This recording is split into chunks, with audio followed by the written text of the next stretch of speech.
da da da da da da da da da da da da da da da da da da. Hello everyone and welcome back. I'm Chris and this is Star Wars Battlefront 2. We're going to be exploring some villains today. Do you seek?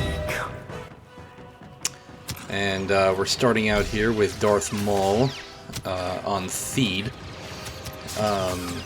Something I like about Star Wars is that it really explores the duality of essentially a black and white conflict. There's one good side and one bad side. But the thing that's kind of fascinating about Star Wars is that the bad guys are sometimes just as fleshed out and detailed as the good guys. For example, everything that you see in the Skywalker saga, all of that, is essentially made possible thanks to a guy thousands of years ago named Darth Bane. And he had this thing called the Rule of Two, which said, we're never going to survive. We keep getting wiped out by infighting and war, so we're never going to survive unless we drastically change our strategy. So he basically said there can never be any more than two Sith. One to embody the power, one to crave it. That way, once their usefulness is at an end, you lose that member and you get another one. And at this time, we never have more than two at any one time. This all builds to Palpatine's long play in I guess all three trilogies. Because there's no way that the Sith would have A, survived that long, or B, had the resources to pull off that plan, had Darth Bane not set that forth. It's a little argument my friend and I have of who's the most influential character in Star Wars. I always say Darth Bane because he set the stage for Palpatine. His argument is Palpatine actually pulled off the plan and affected the galaxy on a large scale. Which is fair. I think it's a fun thought exercise. I'm just gonna chill here for. Oh God. Okay. Yeah, Darth Maul is just kind of a beast in my opinion. He's just this savage animal, and that's his purpose. I know they fleshed him out a little bit in things that I haven't seen, which is cool. I like that he's voiced by my boy Sam Witwer. Oh boy. That was close. I was very low on health.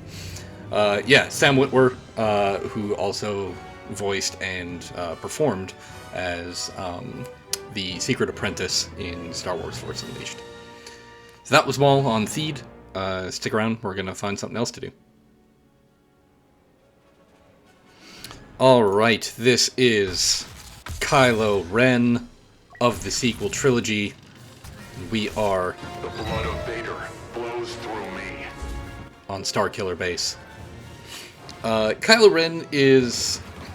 I know he gets a lot of flack for being kind of a whiny baby, but honestly I think he's a great example as like a parable of the folly of the dark side.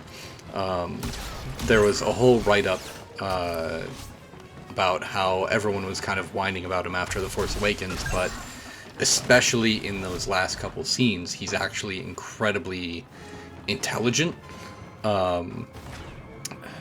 He does kill Han, yes, and that's an interesting choice, but it also accelerates him on the path to the dark side, which he believes that his dad and his parents, his legacy, is holding him back.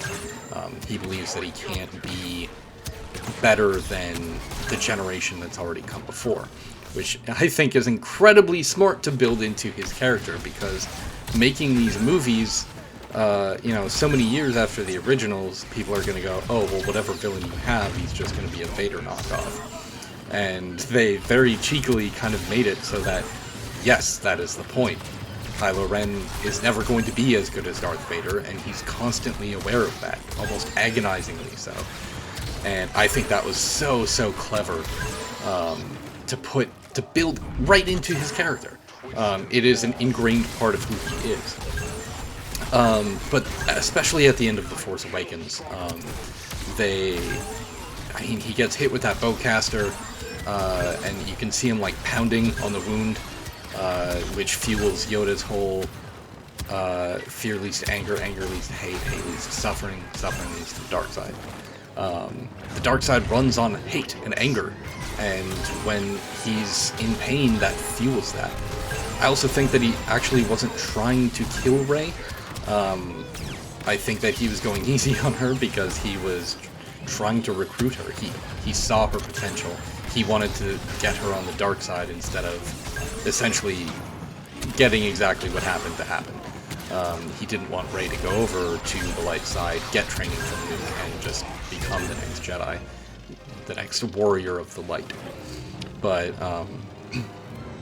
she did, and as much as I wanted to see Kylo seeped in the dark side and just kind of buy into that, he was redeemed, which is another way to go with the story, and I think that's okay. Okay, last one here, and it is a special one. This is Darth Vader on the Death Star. Vader is such an iconic villain, and there's no other way to cut it. Just everything about him, the wardrobe, the breathing, the sound design, the glowing red blade. I mean, just from the ground up, he's just this character seeped in evil, and you can feel it with every ounce that he is. I remember hearing the story about how when George Lucas when they were first going through casting, they got Peter Mayhew and David Prowse. And they're like, well, you're both basically 7 feet tall. So we have a good guy and a bad guy. You guys decide who is who. And they decided that David Prowse should be... he had a fencing background. He was a trained fencer, so they decided that he should be the swordsman. Peter Mayhew decided that he was good with whatever, so he became Chewbacca, which he absolutely fell in love with that role, which was awesome. Vader has such a cool story, and I think people resonate with him because the more you learn about him, just the sadder he gets. In the first movie, he's just this bruiser. He's just this creepy guy who runs around ruining our hero's day. But as you find out more about him, he really... Wow, that was a lot. He really becomes this sort of Shakespearean hero. This where you're watching his downfall happen. He has that very sad motive of, oh, he's just doing this to protect the ones he loves. Now he's kind of stuck in this role. Now he feels committed to serving the Emperor. And he's just, everything has been taken away from him. He doesn't have, the love of his life. He doesn't have kids. He doesn't have any of the life that he thought he would. And the Emperor played him like a fiddle to get him into that position. I really appreciate the dark side stories a little bit more, if I'm 100% honest, in Star Wars, because I think they are... The Sith are a lot more upfront about who they are. The Jedi are not. My beef with the Jedi is that they talk a big talk about being keepers of the peace, not soldiers, and I mean, I mentioned this in my prequel video, but they're leading an army like hours after they say that. It's like they're like, no, we wanna keep the peace. We don't want to fight a war. Oh, but there's an army here, and they listen to us, so I guess we'll fight a war. Whereas the Sith know who they are. They know they want power for power's sake, and they don't lie about that. They're very upfront about it, and they are who they are, which I think is a lot more valid, in my opinion. The Jedi kind of weird me out with how dogmatic they are, and that's kind of why I like exploring different eras. I know in the Knights of the Old Republic era, the Jedi aren't as zealous as the High Republic era, and I know, like, in the original trilogy and the sequel trilogy, there's like no Jedi left. So the ones who are there are just going, hey, what do we need to do to survive, to pass on these teachings?